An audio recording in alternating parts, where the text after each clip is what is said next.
ಮಧ್ಯಪ್ರಾಚ್ಯ ಬಿಕ್ಕಟ್ಟಿನಿಂದ ಭಾರತದ ಸ್ಟೀಲ್ ಉದ್ಯಮದ ಮೇಲೆ ಗಂಭೀರ ಪರಿಣಾಮಗಳಾಗಿದ್ದು ಜಿಲ್ಲಾ ಮಟ್ಟದಲ್ಲೂ ಬೆಲೆ ಏರಿಕೆ ಸಮಸ್ಯೆ ಉಂಟಾಗಿದೆ.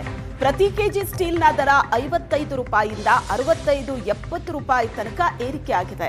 ಇದು ಸಾಮಾನ್ಯ ಗ್ರಾಹಕರಿಗೆ ಬರೆ ಆಗಿದೆ. ಮಧ್ಯಪ್ರಾಚ್ಯ ಸಂಘರ್ಷ ಉಕ್ಕು ಉದ್ಯಮ ನೆಲ ಕಚ್ಚಿದೆ.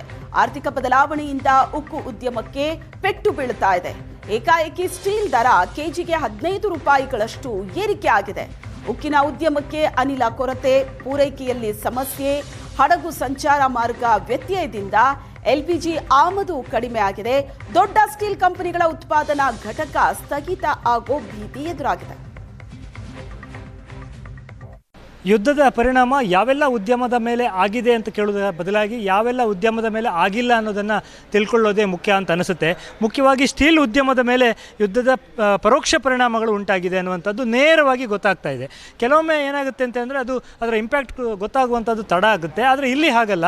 ಈ 1 ವಾರ 10 ದಿನದ ಅವಧಿಯಲ್ಲೇ ಸುಮಾರು 15 ರೂಪಾಯಿಯಷ್ಟು ಪ್ರತಿ ಕೆಜಿಗೆ ಸ್ಟೀಲ್ ದರ ಹೆಚ್ಚಳ ಆಗಿದೆ ಅನ್ನೋದರಲ್ಲೇ ನಾವು ಅರ್ಥ ಮಾಡ್ಕೋಬೋದು ಯಾವ ರೀತಿಯ ಪರಿಣಾಮ ಆಗಿದೆ ಅನ್ನುವಂಥದ್ದು. ನೇರವಾಗಿ ಭಾರತೀಯ ಮಾರುಕಟ್ಟೆ ಅವಲಂಬಿತ ಆಗಿಲ್ಲ ಕೂಡ, ಅಂದರೆ ಕರಾವಳಿಯ ಈ ಭಾಗದ ಮಾರುಕಟ್ಟೆ ಅವಲಂಬಿತ ಇಲ್ಲ ಅಂದರೂ ಕೂಡ ಪರೋಕ್ಷ ಪರಿಣಾಮಗಳಿಂದಾಗಿ ಈ ರೀತಿ ಪ್ಲಸ್ GST ಸುಮಾರು 15ರಿಂದ 16 ರೂಪಾಯಿ ಹೆಚ್ಚಳ ಪ್ರತಿ ಕೆಜಿ ಸ್ಟೀಲ್ನ ಮೇಲೆ ಆಗಿದೆ ಅನ್ನುವಂಥದ್ದು ನೇರವಾಗಿ ಇಲ್ಲಿ ಕಂಡು ಬರ್ತಾ ಇದೆ. ಸ್ಟೀಲನ್ನು ಅವಲಂಬಿಸಿರುವಂಥ ಎಲ್ಲ ಏನಂತಾರೆ ಕಾಮಗಾರಿಗಳ ಮೇಲೂ ಕೂಡ ಇದರ ಪರಿಣಾಮ ಉಂಟಾಗಿದೆ ಅನ್ನುವಂಥದ್ದು ನಾವಿಲ್ಲಿ ಗಮನಿಸ್ಬೋದು. ಸ್ಟಾಕ್ ಕೂಡ ಕಂಪ್ಯಾರಿಟಿವ್ಲಿ ಹಿಂದಿನ ಹೋಲಿಕೆಗೆ ಮಾಡಿದಾಗ ಸ್ಟಾಕ್ ಕೂಡ ಬರುವಂಥದ್ದು ಕಡಿಮೆ ಆಗಿದೆ ಅನ್ನೋದನ್ನು ಏನು ಇಲ್ಲಿನ ಉದ್ಯಮವನ್ನು ನಡೆಸುವವರು ಕೂಡ ಹೇಳ್ತಾರೆ.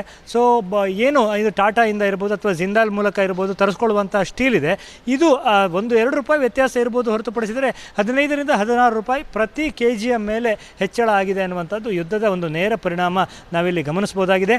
ಭಾಳ ಮುಖ್ಯವಾಗಿ ಇದು ಎಲ್ಲ ರೀತಿಯಲ್ಲಿ ಸ್ಟೀಲನ್ನು ಅವಲಂಬಿಸಿ ನಡೆಸುವಂಥ ಎಲ್ಲ ಕೆಲಸಗಳ ಮೇಲೂ ಕೂಡ ಇದರ ಪರಿಣಾಮ ಆಗುತ್ತೆ ಅನ್ನುವಂಥದ್ದು ಭಾಳ ಸ್ಪಷ್ಟ. ಸ್ಟಾಕ್ ಕೂಡ ಸಿಗ್ತಾ ಇಲ್ಲ ಅನ್ನುವಂಥದ್ದು ನಮಗಿಲ್ಲಿ ಅರಿವಿಗೆ ಬರ್ತಾ ಇದೆ. ಇದರ ಬಗ್ಗೆ ನಾವು ಮತ್ತಷ್ಟು ಮಾಹಿತಿಯನ್ನು ಪಡೆಯೋಣ. ಉದ್ಯಮದ ಪ್ರಮುಖ ಇಲ್ಲಿಯ ಸಿಬ್ಬಂದಿಯವರಂಥ ಮಿಥುನ್ ಅವರು ನಮ್ಮ ಜೊತೆಗಿದ್ದಾರೆ. ಸರ್, ಇದು ಹೇಗೆ ಎಷ್ಟು ರೇಟ್ ಹೆಚ್ಚಾಗಿದೆ, ಯಾವ ರೀತಿ ಇಂಪ್ಯಾಕ್ಟ್ ಆಗಿದೆ ಅಂತ? ಅಂದರೆ ಯುದ್ಧದ ಇಫೆಕ್ಟ್ ಅಂತ ಹೇಳಲಿಕ್ಕೆ ಗೊತ್ತಿಲ್ಲ. ಅಂದರೆ ಕೆಲವು ಮೆಟೀರಿಯಲ್ಗಳು ಒಂದು ಬ್ರ್ಯಾಂಡಿಂದ ಒಂದೊಂದು ಬ್ರ್ಯಾಂಡಲ್ಲಿ ಒಂದು ಐಟಮ್ಗಳು ಇರುತ್ತೆ, ಒಂದೊಂದು ಇರಲ್ಲ. ಆವಾಗ ನಾವು ಆಲ್ಟರ್ನೇಟಿವ್ ಇನ್ನೊಂದು ಬ್ರ್ಯಾಂಡಿಗೆ ಹೋಗಬೇಕಾಗತ್ತೆ. ನಾವು ಯಾವುದನ್ನ ನಾವು ಡೀಲ್ ಮಾಡ್ತೀವಿ ಒಂದನ್ನೇ ಮಾಡಲಿಕ್ಕೆ ಆಗ್ತಾಯಿಲ್ಲ. ಕೆಲವರಿಗೆ ಕಸ್ಟಮರಿಗೆ ನಾವು ಸಪ್ಲೈ ಕೊಡಲಿಕ್ಕೆ ಆಗ್ತಾಯಿಲ್ಲ. ಕೆಲವು ಸಲ ಏನಾದರೂ ಆರ್ಡ್ರ್ ಬಂದಿದ್ದರೆ ತಗೊಂಡಾಗ ಅವ್ರು ಹೇಳ್ತಾರೆ ನಾವು 2 ದಿನ ಕೊಡಿ ಅಂತಾರೆ. ಆವಾಗ ಮೆಟೀರಿಯಲ್ ಬರ್ತಾ ಇಲ್ಲ. ನಾವು ಆವಾಗ ಕೆಲವು ಕಸ್ಟಮರನ್ನು ಕಳ್ಕೊಳ್ಬೇಕಾಗತ್ತೆ. ಆ ಥರದ ಪರಿಸ್ಥಿತಿಗಳು. ರೇಟ್ ಹೆಚ್ಚಾಗಿದೆ, ಎಷ್ಟಿತ್ತು ನೋಡಿದರೆ ಒಂದು 15 ರೂಪಾಯಿ ಲೆಕ್ಕ ಹೆಚ್ಚಾಗಿದೆ. 15 ರುಪೀಸ್ ಕೆ ಜಿ ಮೇಲೆ ಎಷ್ಟಿದೆ? ಸ್ಟಾರ್ಟಿಂಗಲ್ಲಿ ಟಾಟಾ ಎಲ್ಲ ಒಂದು 55-50 ಎಲ್ಲ ಬರ್ತಾಯಿತ್ತು. ಈಗ 67, 68, 70 ರೂಪೀಸ್ ತನಕ ಇದೆ. ಒಂದೊಂದು ದಿನ ಒಂದೊಂದು ಥರ ಮಾರ್ಕೆಟ್ ಇದೆ. ಕೆಲವು ಸಲ ಮಾರ್ಕೆಟ್ ಸಪ್ಲೈ ಬಂದಿದ್ದರೆ ಮಾರ್ಕೆಟ್ ರೇಟ್ ಡೌನ್ ಮಾಡಿ ಕೊಡ್ತಾರೆ. ಏನು ಮಾರ್ಕೆಟ್ ಇಲ್ಲ ಅಂದಾಗ ತುಂಬ ಹೈಕ್ ಮಾಡಿ ಕೊಡ್ತಾರೆ. ಕಂಪೇರ್ ಮಾಡಲಿಕ್ಕೆ ಆಗಲ್ಲ, ಬೇರೆಯವರಿಗೆ ಕಂಪೇರ್ ಮಾಡಲಿಕ್ಕೆ. ಯಾಕಿದು ಯುದ್ಧದ ಇಂಪ್ಯಾಕ್ಟ್ ಯಾವ ಥರ ಆಗಿರ್ಬೋದು ನಿಮ್ಗೆ? ಅಂದರೆ ಇಂಪೋರ್ಟಿಗೆ ಏನಾದ್ರು ಪ್ರಾಬ್ಲಮ್ ಆಗಿದೆ ಅವರಿಗೆ? ನಮ್ಮ ಸಪ್ಲೈಯರ್ ಹೇಳ್ತಾರೆ ಯುದ್ಧದ ಇಫೆಕ್ಟ್ ಹೇಳ್ತಾರೆ. ಮೆಟಲ್ ಬರ್ತಾ ಇಲ್ಲ, ಮತ್ತು ಗ್ಯಾಸ್ ಇಲ್ಲ ಅಂತಾರೆ. ಆ ಥರದ್ದೆಲ್ಲ ಸಮಸ್ಯೆಗಳು ಹೇಳ್ತಾ ಇದ್ದಾರೆ. ಅಂದರೆ ಇದು ಗ್ಯಾಸ್ ಮೇಲೂ ಅವಲಂಬನೆ ಇದೆ, ಕಮರ್ಷಿಯಲ್ ಗ್ಯಾಸ್ ಮೇಲೆ. ಅದು ಕಟ್ಟಿಂಗ್, ಇನ್ನೊಂದು ಮತ್ತೊಂದು ಗ್ಯಾಸ್ ಕಟ್ಟಿಂಗ್. ಕೆಲವು ನಾವು ಈಗ ನಮ್ಮದೆಲ್ಲ ಬೇಸ್ ಪ್ಲೇಟ್ ಎಲ್ಲ ಬರ್ತಾ ಇರುತ್ತೆ ಮೆಟಲ್, ಇದು ಅದೆಲ್ಲ ಕಟ್ ಮಾಡಬೇಕಾದ್ರೆ ಗ್ಯಾಸ್ ಬೇಕೇ. ಸೊ ನಾವು ಆರ್ಡ್ರ್ ಕೊಟ್ಟಾಗ ಅವ್ರಿಲ್ಲ, ಗ್ಯಾಸ್ ಇಲ್ಲ, ಈ ಥರ ರೀಸನ್ಗಳಿರುತ್ತೆ.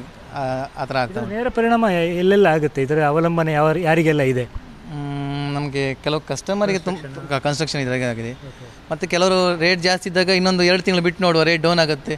ಆ ಥರದಲ್ಲೆಲ್ಲ ಮಾತಾಡ್ತಾ ಇದ್ದಾರೆ. ಹಾಗೆ ನೋಡ್ಬೋದು ನೀವು. ಅಂದರೆ ಇಂಥದ್ದೇ ಉದ್ಯಮ ಅಂತಲ್ಲ, ಪ್ರತಿಯೊಂದು ಉದ್ಯಮದ ಮೇಲೂ ಹೊಡೆತಾ ಇದೆ. ಇಲ್ಲಿ ಅಂದರೆ ಸ್ಟೀಲ್ ಉದ್ಯಮದಲ್ಲಿ ಭಾಳ ನೇರವಾಗಿ ಕಾಣ್ತಾ ಇದೆ. ಈ 10-15 ದಿನದ ಯುದ್ಧದಲ್ಲಿ ಒಂದು 10-15 ರೂಪಾಯಿ ಹೆಚ್ಚಳ ಆಗಿದೆ. ಅಂದರೆ ಇಂಪೋರ್ಟ್ ಮಾಡಿಕೊಳ್ಳಬೇಕಾದ ಸ್ವತ್ತುಗಳು ಸಾಕಷ್ಟು ಇರುವುದರಿಂದ ಅದು.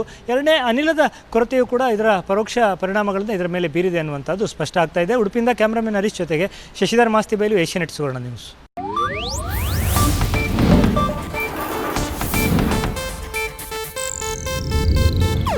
ಇದು ಏಷ್ಯಾನೆಟ್ ನ್ಯೂಸ್ ನೆಟ್ವರ್ಕ್ ಪ್ರಸ್ತುತಿ.